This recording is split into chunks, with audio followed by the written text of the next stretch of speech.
Hi, I'm Dani Womack, and welcome to the King's Keys. Today we are going to explore the impact of what a humble heart can do in our lives and in the lives of people around us. And so we're going to look at Naaman and the process of his healing, what happened, and the root of where it all started. So let's go to 2 Kings chapter 5, and we're going to be looking at verses 1 through 19. So it starts off, the king of Aram had great admiration for Naaman, the commander of his army, because through him the Lord had given Aram great victories. But though Naaman was a mighty warrior, he suffered from leprosy. So if we can just get started right there and recognize that Naaman was this incredible guy, the Lord had used him in amazing ways to bring victories. And he was well thought of, he was well respected. The king had great regard for him.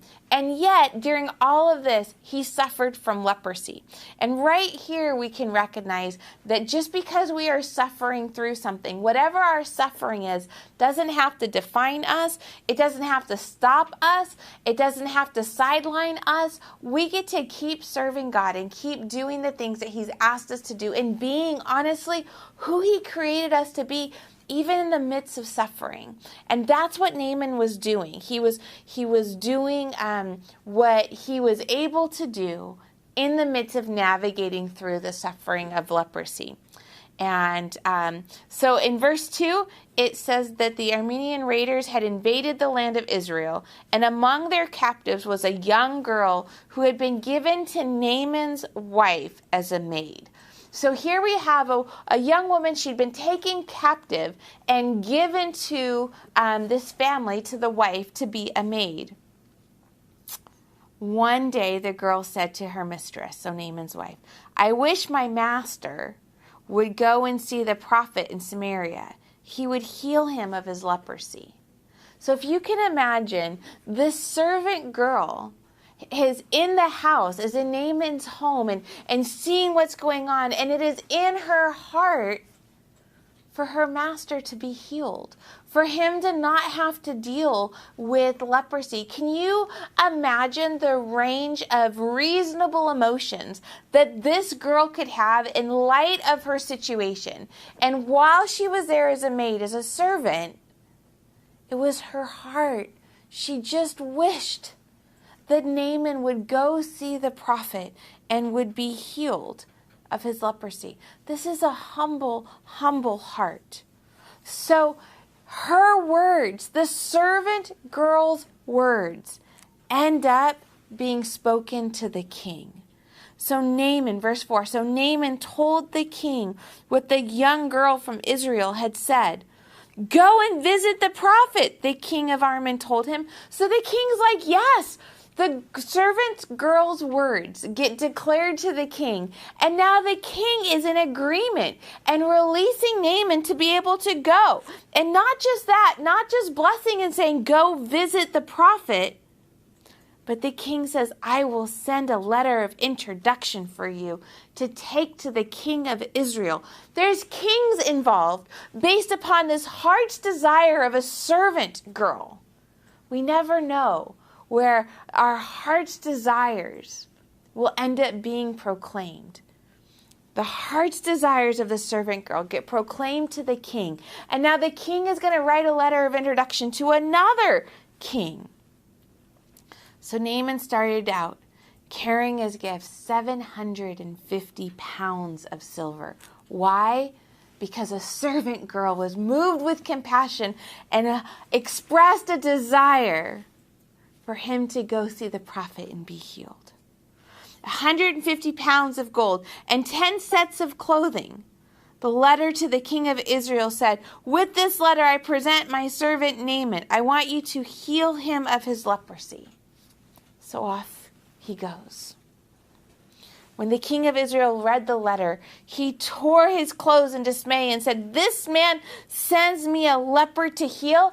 Am I God, that I can give life and take it away?" I can see that he is just trying to pick a fight with me. So this did not go over well. The king of Israel did not receive this well and did not believe that he had within him the capacity to be able to help Naaman. He thought that the other king was just trying to pick a fight with him. Verse 8, but when Elisha, the man of God, heard that the king of Israel had torn his clothes in dismay, he sent this message. Why are you so upset?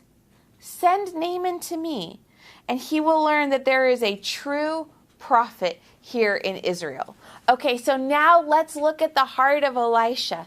Elisha gets word that the king is all kinds of distressed and tore his clothes, and Elisha sends word. Elisha gets himself involved. He didn't have to, but he got himself involved, and he said, send Naaman to me. And he's going to see that there is a prophet, a true prophet here in Israel. So Elisha's heart was to get involved. Elisha's heart was for Naaman to see that there was a true prophet in Israel. Verse 9 says, Naaman went with his horses and chariots and waited at the door of Elisha's house. But Elisha sent a messenger. Now this is the Elisha that sent word to the king and said, bring Naaman to me. Send him to me. But now when Naaman is there before him, he sends a messenger to Naaman to give words. But Elisha sent a messenger out to him with a message. Go and wash yourself 7 times in the Jordan. Then your skin will be restored and you will be healed of leprosy. What was Naaman seeking? This whole journey, the whole reason he was there in front of the house of Elisha was for a healing. He wanted to be healed of leprosy. That was the whole reason he was there. And word comes back with instructions of how to go about doing that. But Naaman became angry and stalked away. I thought he would certainly come out to meet me, he said. I expected him to wave his hand over the leprosy and call on the name of the Lord his God and heal me. Aren't the rivers of Damascus and Abana and the Cypher better than any of the rivers in Israel? Why should I wash in them and be healed? So Naaman turned and went away in a rage. He was used to being honored. The king in his homeland had great regard for him. Naaman walked and lived a life where there was honor being lavished on him. He didn't go on this journey for honor. He went on this journey for a healing. And yet, when the instructions were given as far as how to receive the healing, he couldn't receive it because it didn't come with honor. He wasn't willing to lay down what he already had to get what he needed. I wonder how often we're not willing to lay down what we already have to get what we most need. Naaman needed healing. He needed a physical healing. I wonder if there's times we're not willing to lay down the need for honor to get a physical healing, to get an emotional healing. We're not willing to forgive for an emotional and spiritual healing because we're not willing to lay down our pride. We're not willing to be okay with not receiving honor in the process. He was going to miss the very thing he came for because he wasn't willing to lay down what he already had. Naaman became angry and stalked away. I thought he would certainly come out to meet me. Sometimes when we receive honor, we're so used to it that when it's not there, it's hard to receive the other things that God has for us. We have to be willing to lay down. We have to be willing to position ourselves in a place that maybe doesn't reflect the honor we think we deserve. Or whatever it is that we already have that we're trying so hard to hold on to. when that might need to be released in order to be able to get that thing that we most need. Verse 13, but his officers tried to reason with him and said, surely if the prophet had told you to do something very difficult, wouldn't you have done it? So should you certainly obey him when he says simply, go and wash and be cured. If it had been something challenging, if it had been something hard, the officials were like, if it was hard, Naaman, you would have done it. You would have gone after hard and you would have done it. Will he go after humility for the healing that he needs? The hard part in this was laying down his pride. His hard part in this was being willing to not have the perception that he was being honored during this process, to be humble. That was the hard part. But he wasn't going to get his healing if he wasn't willing to be humble, to lay down his pride, to not worry about honor, just worry about wholeness. Just go after and do the thing that the prophet said to do. He had an issue with everything that Elisha said and every way that he said it. He had an issue that Elisha didn't come out and see him. That just sent a messenger. He had an issue that it wasn't done right there, that there was any additional steps that he had to go do, that there was a process involved in the healing. He had an issue with the fact that it was this particular river. There were far cleaner, far better rivers that he could have done. He had an issue with every part of it.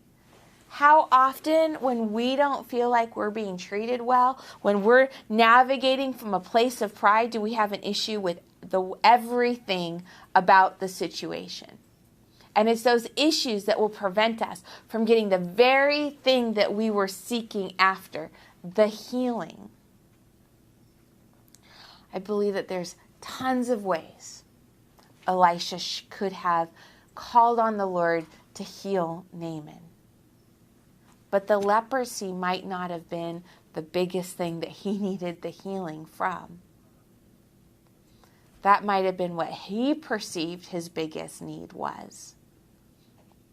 But there was something else in the heart that needed to be taken care of. And those things get healed in the process. There's a reason why sometimes God doesn't just cause somebody to wave their hands and the healing come, like what Naaman wanted from Elisha. It's because the only healing he would have gotten in that case was the healing from leprosy. But the real healing that needed to occur was in his heart. The real healing that needed to occur was in his spirit. It was him that needed the real healing, not just his physical body. And if the physical healing would have come immediately, that's the only healing he would have gotten. It would not have been wholeness. See, he was able to navigate through, and he was able to be this mighty warrior, and God brought victories through him while he had a physical ailment. But the time and the season was coming when it needed to be the true healing of his heart and his spirit. And God didn't want that piece missed, just like he doesn't want that piece missed in our lives. It's not always about the healing that we recognize we need. It's the healing that God recognizes that we need. And we have to lay down our need to be honored, lay down our pride, to do the humble thing. It's not always about doing what we perceive as the hard thing. It's doing the humble thing. It's being willing to do the hard thing of laying down what you think you need for the humble thing of taking and receiving from that posture the thing that God has for you, that healing that maybe we don't even fully recognize, but God knows we need. So the officers challenged him. You would do the hard thing will you do the easy thing? Just go dunk yourself 7 times in the river he told you to go to. Just obey. Just obey. Go and wash and be cured. Verse 14. So Naaman went down to the Jordan River and dipped himself 7 times as the man of God had instructed. I gotta tell you, I don't think that his attitude changed with the first time he dunked, which means I think that he probably, just my opinion, probably had a bit of an attitude the second time. And maybe the attitude even grew because each time he didn't see anything different. Maybe he thought that each act of obedience, each step in his acts of obedience was going to create some visible change, something visibly different. He got to the river, no different, still had leprosy. He got in and he dunked himself the first time and he still had leprosy. No visible difference. Sometimes we think that our partial obedience should be enough. But it's not. It wasn't until that final completion, when the obedience had been completed. So Naaman went down to the Jordan River and dipped himself 7 times as the man of God had instructed him. And his skin became as healthy as the skin of a young child. And he was healed. He was healed. The leprosy was gone when the obedience was completed. But the healing wasn't just the leprosy, because now look what happens. Then Naaman and his entire party went back to find the man of God. They stood before him, and Naaman said, "Now I know that there is no God in all the world except in Israel. So please accept a gift from your servant." He went back to the man that wouldn't see him, to the man that offended him because he didn't come out. He sent his servant. The process brought true healing to Naaman. Not just the removal of the leprosy or a physical healing. True healing to who he was.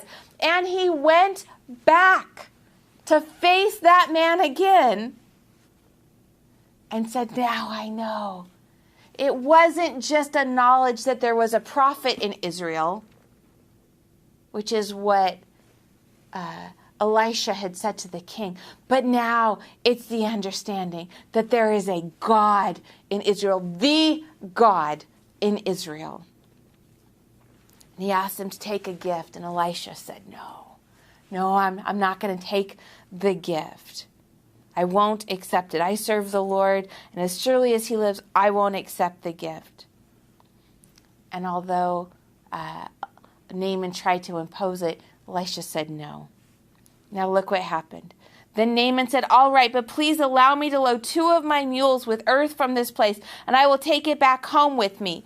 From now on, I will never again offer burnt offerings or sacrifices to any other gods except my Lord." This is the true healing. Naaman thought he was just getting the physical healing. This is the true healing that honestly the servant girl set in motion when she said, when she loved him enough, had compassion enough to wish that the leprosy was gone. The chain of events that she started, her heart started, brought true inner healing and a recognition from Naaman that God was the true God. And he wanted this dirt from the land where the true God was. He wasn't going to serve any other gods. He wasn't going to offer sacrifices to any other gods. But he had this role where he was. He said, "However, may the Lord pardon me in this one thing. When my master the king goes into the temple of the god Rimmon to worship there and leans on my arms, may the Lord pardon me when I bow down to." Naaman still had a job to do. He'd been through this healing process, but the king hadn't yet. And so he was going to go back and he was still going to serve the king. But in the process of that, he'd have to bow down in the presence of the false god to lift the king up. And he was looking for insight. He was asking to be pardoned when that was going to happen. But he got it. The healing of his heart had happened. And Elisha said, "Go in peace." So Naaman started home. What got started by the humble heart of a servant girl that then created a situation where Naaman was going to be humbled and have to obey. He's going to have to put down the need to be honored and the offense when he wasn't honored, and take the healing, the instruction for the healing that he was given. And in the process of obeying that instruction, true healing came to his heart, the humility, the true healing, and he recognized the true God. What more could we ask for? And then look what happened. There's another servant involved in this story. So Elisha refused to take the gifts and said, no, I'm not going to take the gifts. Refused to take the gifts that Elisha had. So Elisha took the gifts and started back home.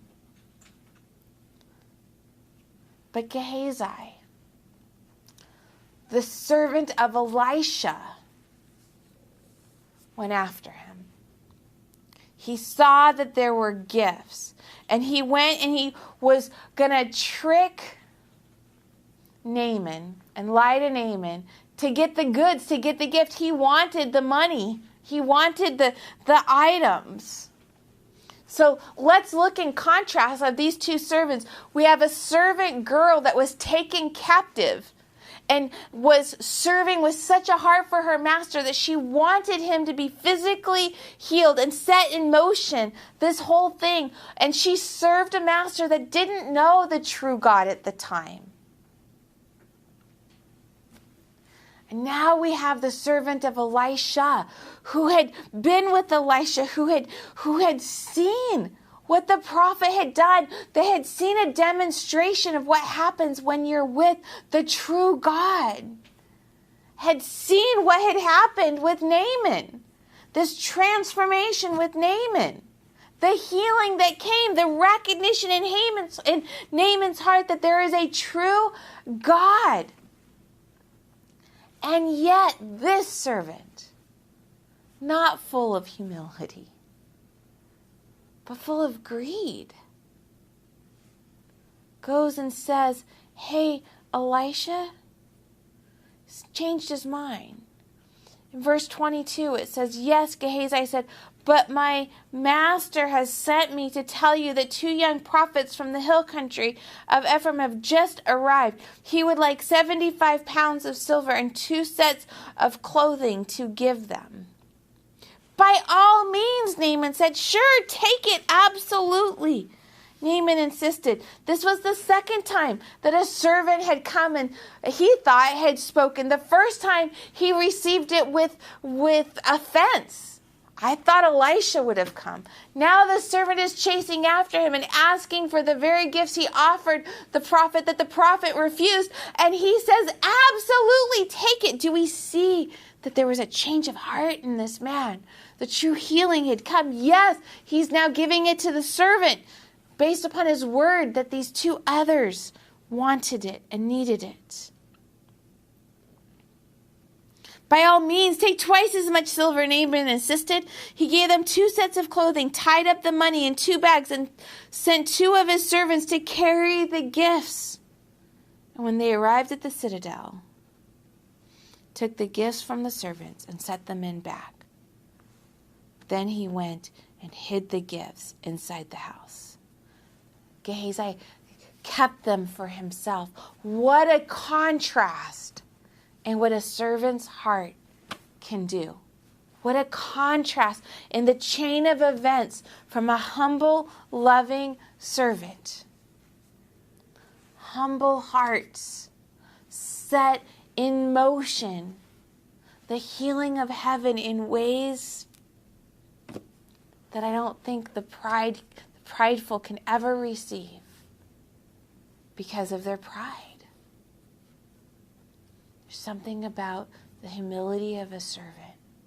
There's something about recognizing the true healing that we need, not just what we think we need.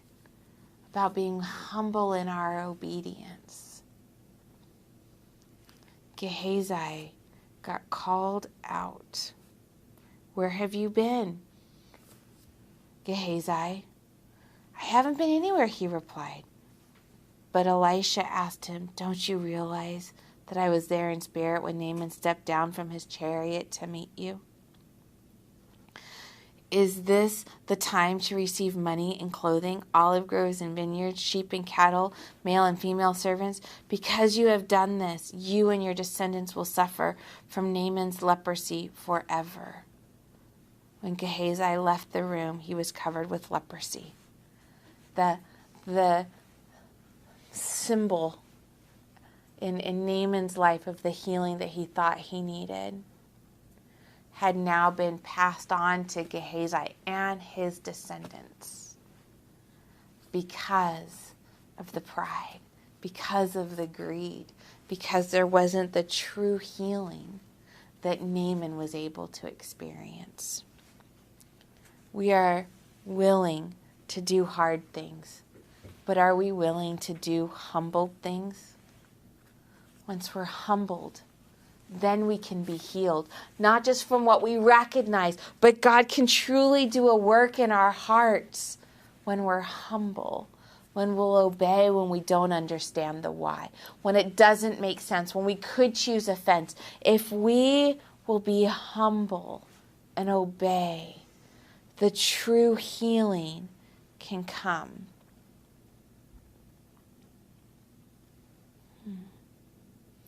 It's such an interesting perspective of the hearts. I'm going to end with this. Gehazi, his name means Valley of Vision. His very name, he could have Valley of Vision. The servant girl, Naaman's wife's servant, we don't even know her name. Our Valley of Vision, we can have all the vision in the world. And yet, without a humble heart,